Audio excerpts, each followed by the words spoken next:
Welcome to Let's Get Metaphysical, the show that stretches you beyond your five senses. When you are looking for your next step on the path into the unseen, we've got you covered.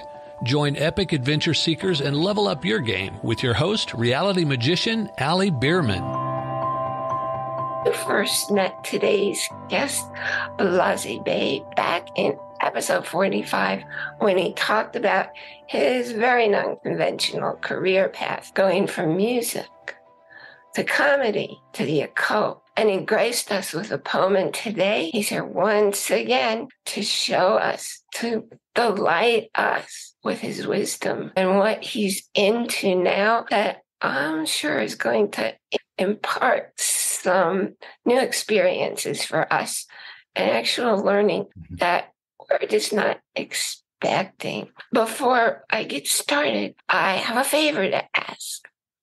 I enjoy bringing the podcast to you every week. And besides the work it takes, it also actually costs something to put it on. So what I've done is started a Patreon account, and I have two different levels. One where I'm going to read your name if you're a contributor, and the other one, I'm going to invite you to a Let's Talk live episode. And the link to support us is patreon.com/ALITLC, and that will be in the show note. And I welcome you back. You're one of my favorite. I just love being with you. I never know exactly what you're going to say, but I always learn something, and I get to enjoy it along the way. Pleasure to be back. I'm excited. So would you share 3 things with us that most people don't know about you? Sure. One of them, I would say, is I'm a big wrestling fan, which is funny because, you know, you hear a lot of people, oh, wrestling is fake. Oh, that stuff is, oh, that is for kids, right? And that's exactly why I still watch it, because I feel like a kid when I'm tuned in. It was something that I would watch when I started watching wrestling when I was 8. I would watch with my brother. We would, you know, Saturday mornings, we eating cereal, we turn on wrestling in our underwear, jumping off the couch, you know. It was some good times. So it was something that always connected me to my inner child. And as I'm doing inner child healing or healing things of the past so I could be a better version of myself, I keep wrestling. I keep that tradition as when I was a kid. It helps me to stay creative. It helps me to remember things from my childhood, things that I might have forgotten, you know.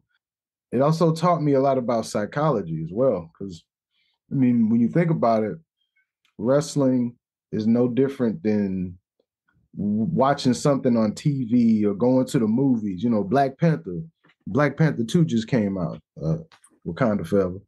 But, you know, it's like people, they want to enjoy it. They know that the movie's not real. They know that these characters aren't real, but you still want to enjoy it. You want to go for the ride, you know? And that's how it is with wrestling fans. We going, you know, going for the ride of it. And there's a lot to learn. I was learning how a big thing with wrestling is like with a lot of the characters, you say like Hulk Hogan or someone, and they all have these catchphrases or they have a way of talking to the camera. Like they had to practice that in the mirror.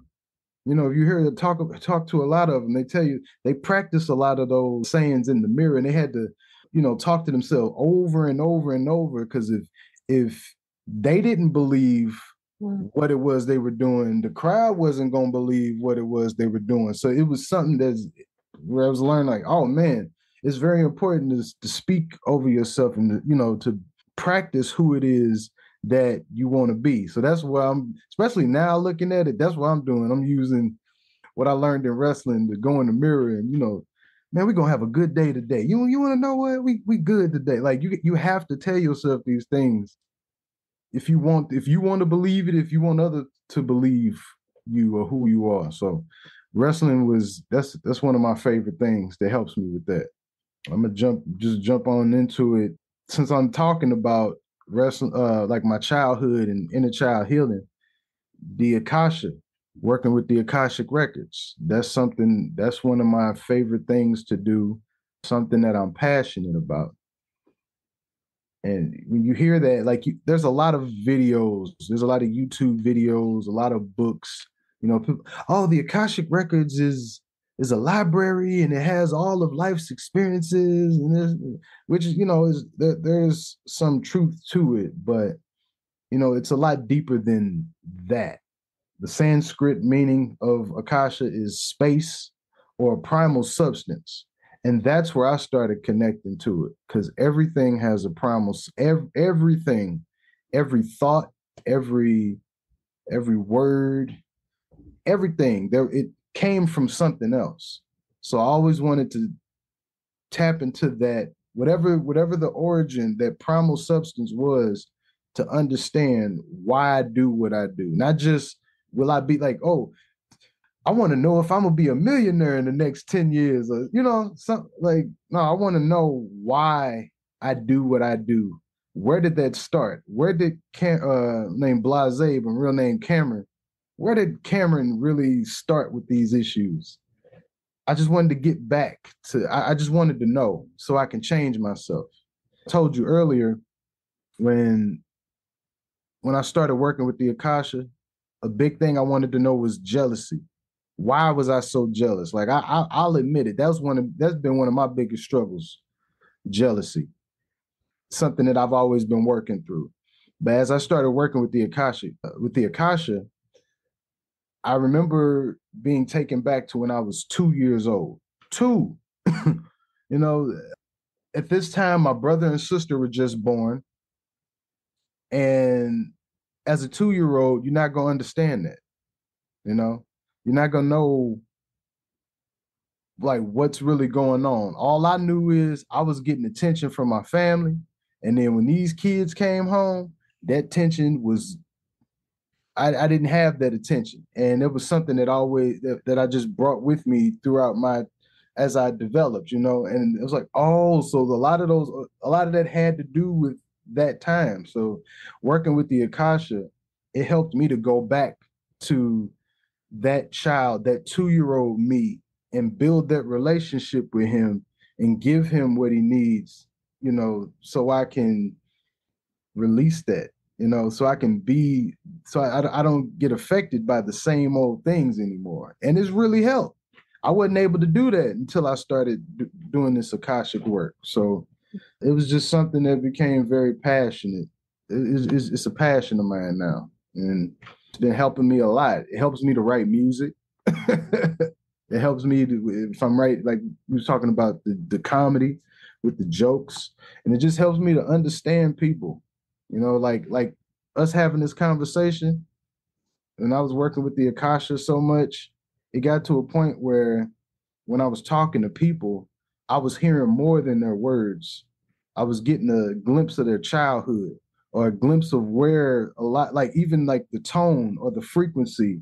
I was getting a glimpse of their intention, even if they like I don't want to get too deep into it, but the more I started to do that work, the more I could pick up on the primal substance of, like I said, conversation, shoot, books, TV shows, movies, anything. It just becomes a part of you. So that's why it's became a passion to me, because I'm able to see beyond the scene. So yeah, I ain't mean to go on a tangent, but yeah, working with the Akasha, that's something that I do, and that's something I'm very passionate about. Another interesting fact is I'm very clairaudient. And if you haven't heard that word, anybody listening, clairaudient, they also call it psychic hearing, but I don't like to really call it that, because you know, it's something that we all have. When people are like, oh, I want psychic abilities and this and that. We all have these different things.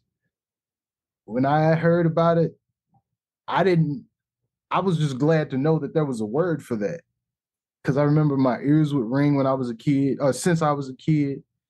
I would hear like, man, it can be a blessing and a curse. Like I said, like when I'm talking to dealing with working with the Akashic Records, if I'm talking with somebody, like they could be telling me I love you, but I'm hearing like screw you. You know what I'm saying? Like, or it'll you. I just start picking up on different things where you know you just it's a blessing and a curse. I just put it that way, and there are many people out there that have that. And if you are one, it doesn't mean you crazy. You know, if you just because you might hear voices, a lot of people who have that gift do that, and it doesn't mean that like I said, you're not crazy.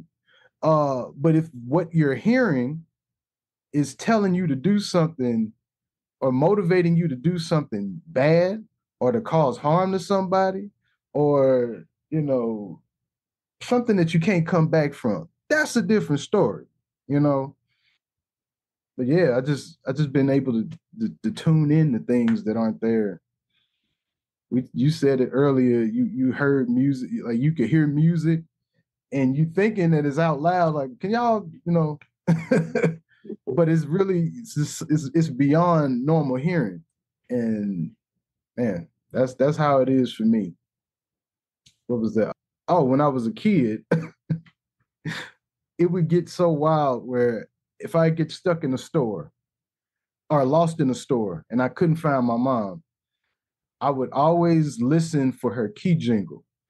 That was so like I get in tune to different things. I would know by her key jingle, oh, she's over there. So I ain't gotta, she ain't leave me, huh? She's over there somewhere. So yeah, I can tune in to different things. It's weird. As I'm growing, I'm learning how to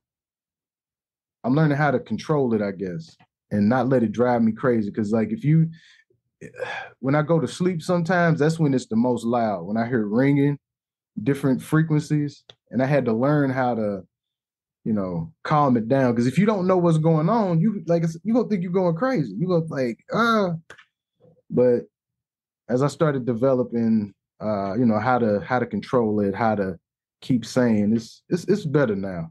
There's nothing crazy, but it's one of those things.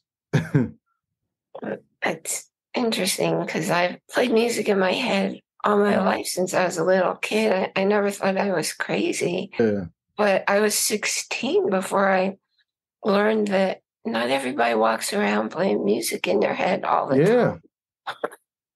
Yeah. I'm listening to you, and this may not make sense to you at all, but I've never heard anybody talk about the Akashic record the way you do. And when you put the clairaudient with it, I just can't help wondering if there's going to be a possible career for you blending those gifts. Because, like I said, I've never heard anybody mention the things that you have. So I guess I'll just throw that out there because the universe put it in my mind. Wow, that was something that I thought about a couple of years ago. No, 5 years ago when I first started getting into it. I was like, dang, maybe there has to be a way for me to like make this into a career or something. But I was just getting into it, and I learned that for right now, it's just meant for me to learn. Like for me to understand what's good. Because sometimes, like we'll have something like, oh, I could do this and I could make money with it and that, and you know, for me, I was having too much of an agenda with it at first. So I mean, I was still learning, but when you have an agenda, when you start to open up with those gifts or those talents, if you have an agenda with it, it'll almost like constrict your learning or constrict you from going further because it's not really genuine. It's like you're not just learning it just to learn it. You're learning it because you want to make some money or you want to try to impress somebody. So, yeah, I thought about that a couple of years ago, but now I do want to start going into it a little deeper and seeing where I can go, connecting with other folks that deal with the records or deal with the Akasha and actually really do something with it now. I like because I it's a big part of who I am. It's bigger than what people think it is. It's something that connects us. It connects us all together. It's like I said, it's the primary substance or the primary source. Many people may see that source as God. Matter of fact, another word for the Akashic records is the mind of God, or the Bible. Even the Bible, they call it the book of life. So there's all of these different meanings but we're talking about the same thing. So I'm gonna have to. I want to learn. I want to learn more with people that have been doing it longer than I have, and meet up and do different things. So that's definitely something I'm looking. I'm looking into. And I know when you come from your heart, then you're connecting with the knowing of the universe. I mean, if you're coming from up here, and this is something I have to catch myself doing, because that doesn't connect. And you're not going to have success if you're working out of your head and your mind. Yeah, that's true. There's a book I would recommend, which is, man, this has helped me so much with the Akashic Records, and I believe it's Accessing the Akashic Records by Linda Howe. I believe that's the name. I done read it so much, but I got it right here. Yeah, How to Read the Akashic Records, Accessing the Archive of the Soul and Its Journey. I would recommend, like, if anybody's starting off, if you want to just know more or how to even work in your own Akashic Records, I would recommend, like, this book has been my Bible over the last 5 years. If there was, man, this, of all the books that I've been reading, this is the one book that I go back to. It's been such a help. It'll really open you up. It'll show you how to tune in yourself. You don't need to be a psychic, or you don't have to go get a reading. We all have these abilities ourselves, and it's just a helpful guide that'll get you started with that. There was a point where I would keep this book under my pillow. That's how how much of a help this book has been, and how Linda I do that too.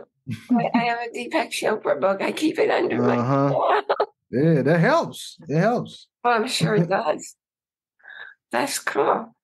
I raised my kids telling them, if you have a test tomorrow, put all your study notes under your pillows. And I wish I did that when I was in school. When I was in high school, like that, I would have did a lot better. But yeah. I haven't really been doing comedy lately.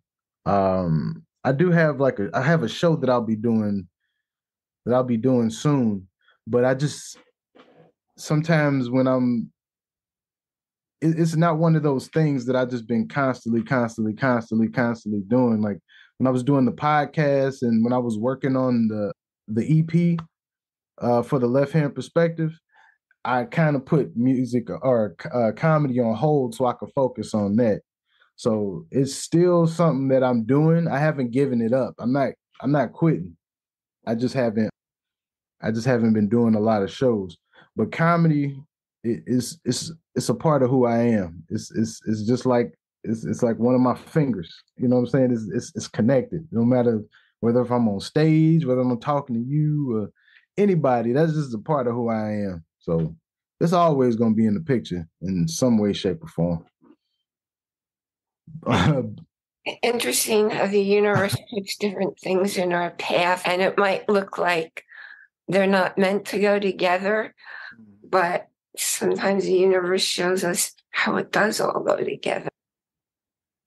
Man, it's just amazing how those things come together. So even when I was thinking about, even what's an interesting fact about me? Like that was one of the things I was like, man, should I talk about that? I don't want to sound weird, but it's unique. And yeah, like especially me being left, like I said, I'm a lefty.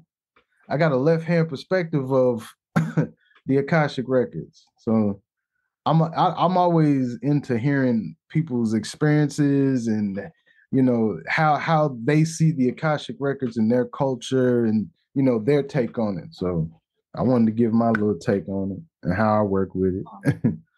Listening to you and the fact that you're left-handed, so the left side of the body is the yin and the right side's the yang, the yin being feminine and the right side's the yang. And that's just, you're a very interesting combination of everything.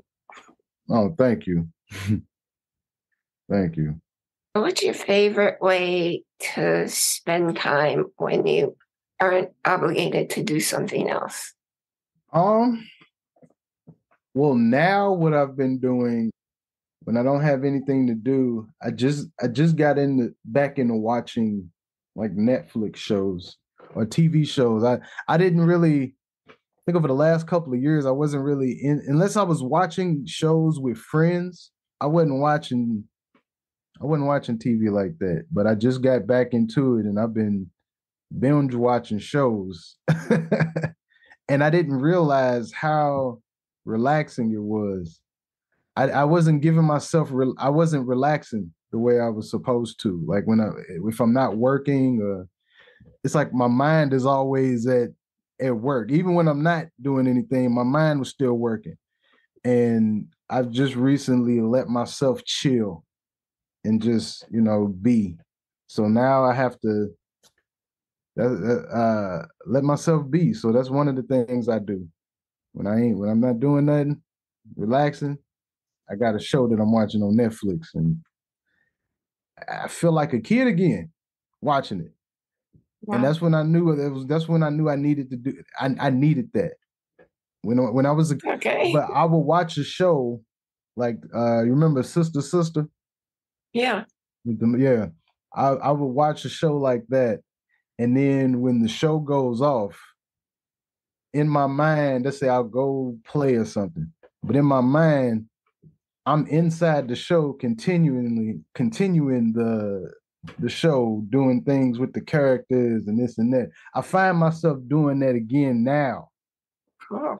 So like that's when I knew, okay, I was supposed to just chill and just watch this show. Because now when that show goes off, I go somewhere, I'm making up my own story in my head and going on and doing it, even if I'm just sitting there, And I needed that. That means that that's my inner child, because that was something that I did when I was a kid. That's my inner child telling me, "Hey, welcome back to this world."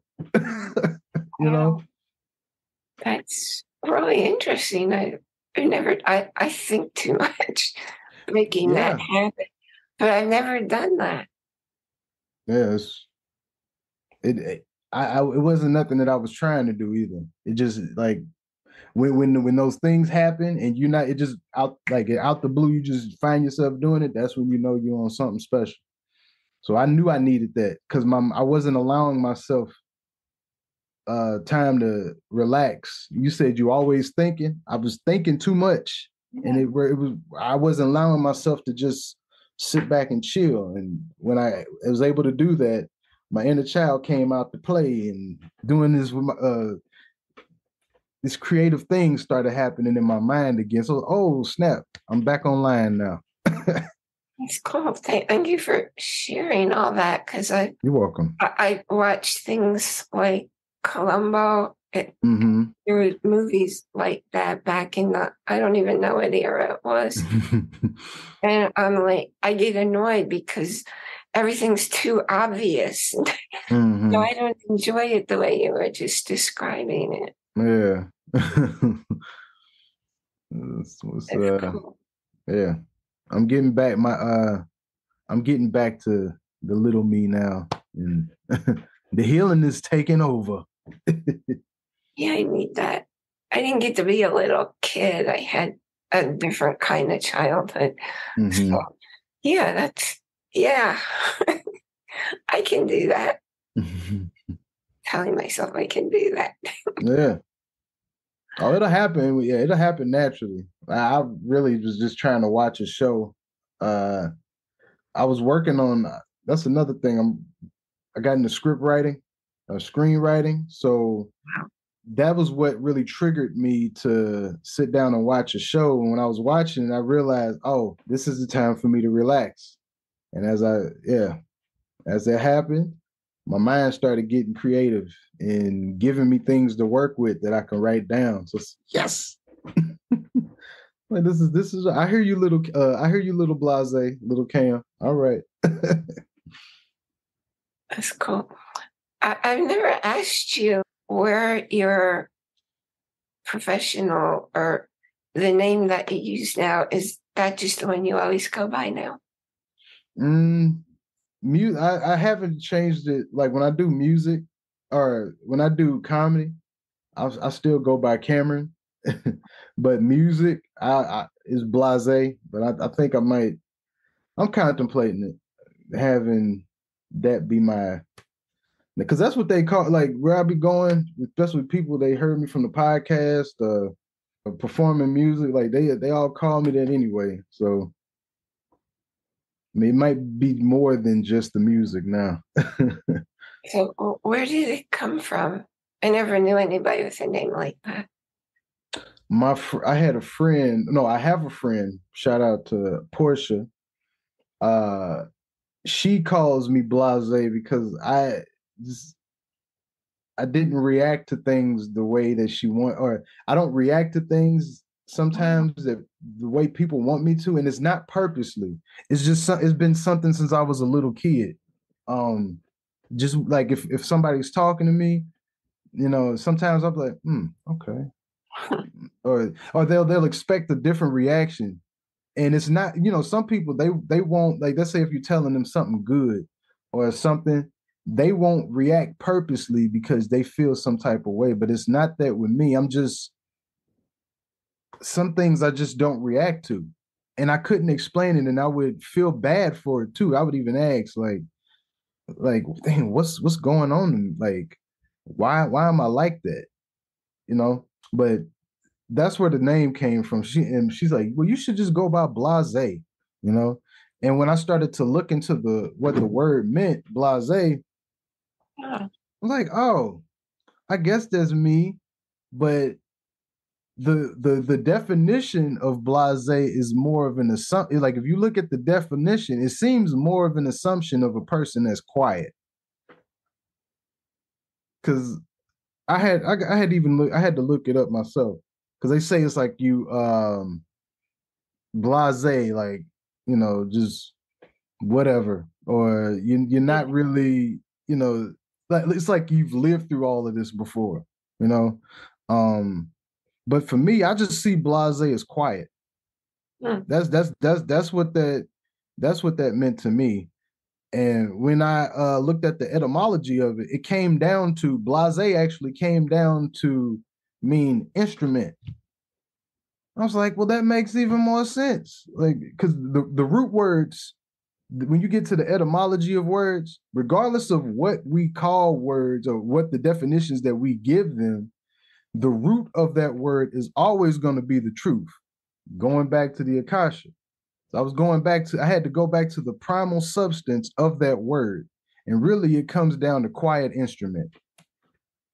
So when I started to see it that way, it's like, okay, that's something that I can take on for myself. Because I do consider myself it's so funny, a quiet instrument,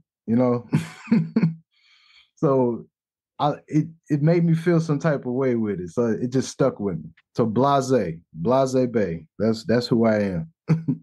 Is there any message that you'd like to leave with everyone today? I will say that I know right now a lot of people pay attention to your mental health and pay attention to if something is not right, or if you're noticing something that needs to be addressed, if you need to talk to someone. I've been talking to a lot of people, even myself, like having to talk more about depression and just noticing things differently up there. Doesn't mean that you're crazy. It don't mean that that really that something is wrong, but it's just something that needs to be addressed. Just pay attention to your mental health. Pay attention to this. I know a lot of people are going through it right now. I mean, man, I started to notice a pattern where it was just like, whether it be in the media, in my personal life, and anywhere, I'm seeing there's something going on in the mental space collectively. And some people think that they're going crazy. Some people don't know what it is. I don't want to sound cliche, but you're going through an awakening. You hear that so much, I don't even like to say it, but there is an awakening. Things that were on the surface are now, things that were beneath the surface are now coming to the top. And the pandemic was man, my mental, I was like, well, I'll be all right, because I've lived through I've quarantined myself before. I'll be all right. Oh no, collectively, we went through a shift, and some things have come up to the surface, and you're going to start seeing that you're seeing things that you never saw before. You may be seeing things that other people can't see. That doesn't mean you're crazy. You're waking up. But as we're waking up together, collectively, just pay attention to your mental health, because that if you don't have that in order, you're not going to know what's real and what's not. Just really listen to the words that people are saying when you're having a conversation. Even for me, sometimes I can get triggered, or I try to not get easily offended, and actually listen to the intention behind the word, not just the words that a person says, but just their intentions behind the words and what is really speaking, So yeah, just keep that balance. That's what I'll say. Well, I want to thank you for being you and sharing all this new stuff going on for you. I thank you for joining us here today for Let's Get Metaphysical, connecting heart and mind. And remember to enjoy every moment. That's capital I-N, capital J-O-Y, because nothing happens outside and everything happens within. You've been listening to a talk on the wilder side. Thanks for tuning in to Let's Get Metaphysical. Be sure to subscribe so that you don't miss a single episode, and while you're at it, please leave a rating and review, and be sure to share it with your friends. Tune in every Monday for more exciting insights and wisdom on life beyond your five senses. Until next time, take a small step in a new direction. Start now.